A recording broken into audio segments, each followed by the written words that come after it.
Y most of the YouTuber become rich, ये depend करते हैं उनके माइंडसेट, लाइक बिजनेस माइंडसेट। वे ऑप्शन ए एंड बी रखते हैं। फॉर एग्जांपल, एक लड़का है, वो जॉब भी कर रहा है और पार्ट टाइम यूट्यूब में भी काम करता है। उससे उसको दो फ़ायदे हैं, वो जॉब से पैसा अर्न कर रहा है एंड यूट्यूब में भी ध्यान दे रहा है। अगर आप ध्यान से कोई भी यूट्यूबर को देखें तो आपको पता चलेगा कि वो सिर्फ यूट्यूब पर डिपेंड नहीं है, वो कुछ एक्स्ट्रा काम करते हैं। फॉर एग्ज़ाम्पल, फुकरा इंसान, वो यूट्यूब में भी वीडियो डालता है और जियो हॉटस्टार की OTT में भी वीडियो डालता है। अगर आप कोई और यूट्यूबर को देखें तो आपको पता चलेगा कि वो प्रमोशन भी करते हैं, जैसे ध्रुव राठी। अगर आप इनके चैनल को देखें तो आपको पता चलेगा कि ये बहुत पहले से काम करते हैं। फॉर एग्ज़ाम्पल, ध्रुव राठी 14 साल से काम कर रहे हैं, सौरभ जोशी 8 साल से काम कर रहा है। आपने देखा ही होगा कि कुछ चैनल बहुत जल्दी ही ग्रो कर जाते हैं और जल्दी ही मिलियंस में सब्सक्राइबर हो जाते हैं और आपको लगता होगा कि ये एक लक है, बट नहीं। अगर आप किसी यूट्यूबर को देखें जैसे डिकोडिंग वाईटी, तो उसका फर्स्ट वीडियो ही वायरल था, तो ये क्या एक लक है? नहीं, क्योंकि उससे पहले उसका एक पहला भी यूट्यूब चैनल था जिसमें वो ग्रो नहीं कर पा रहा था, इसीलिए उसने एक नया चैनल स्टार्ट किया जिसका नाम था डिकोडिंग वाईटी, जो हम, आप और सभी जानते हैं इस चैनल को।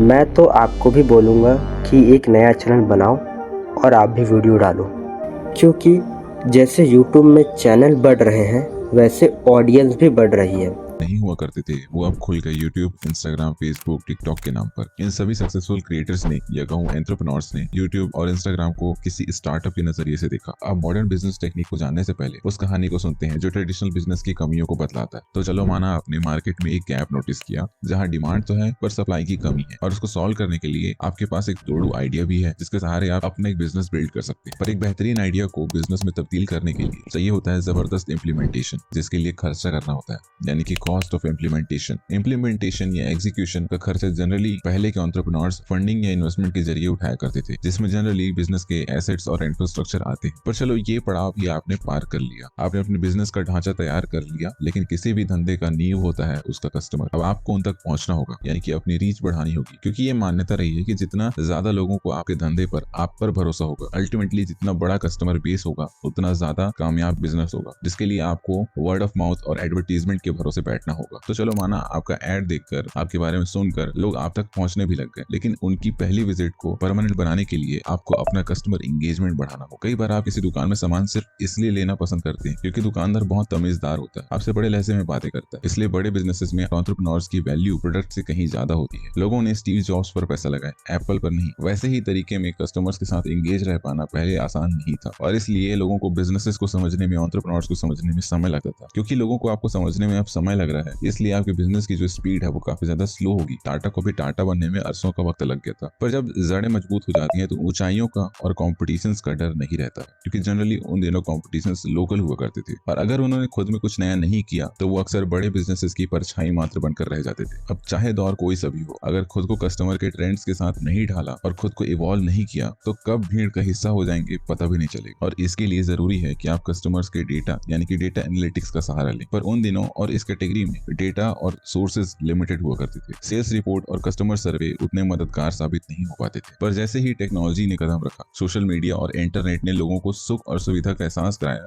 वैसे ही बिजनेसेस ने अपने रूप रंग बदलना शुरू किया। अगर आपको आज ऑनलाइन बिजनेस शुरू करना है, या साफ शब्दों में कहूँ तो इंस्टा या यूट्यूब की शुरुआत करनी है, तो आपको कम से कम एक स्मार्टफोन और एक एवरेज इंटरनेट कनेक्शन से काम हो सकता है। आपको ज्यादा से ज्यादा लोगों तक पहुंचाने का काम एल्गोरिथम उठा लेगा, और अपने ऑडियंस के साथ आपको एंगेज रखने के लिए लाइव स्ट्रीम्स, चैट, कमेंट्स और मैसेजेस जैसी चीजें आज अवेलेबल है, जिनकी मदद से आपका बिजनेस काफी जल्दी सेटअप किया जा सकता है। पर चीजें क्योंकि इतनी आसान है, कॉम्पिटिशन कहीं ज्यादा है, लेकिन मंत्र आज भी वही है, एवोल्यूशन का। और अगर नेचुरल सिलेक्शन में आपको फिट बैठना है तो डेटा एनालिटिक्स कहीं बेहतर है आज। आपको याद होगा, मैंने कहानी की शुरुआत में आइडिया और एग्जीक्यूशन का जिक्र किया था। ये काफी वेग स्टेटमेंट है, पर किसी भी आइडिया की कोई वैल्यू नहीं है अगर एग्जीक्यूशन ढंग से नहीं किया गया।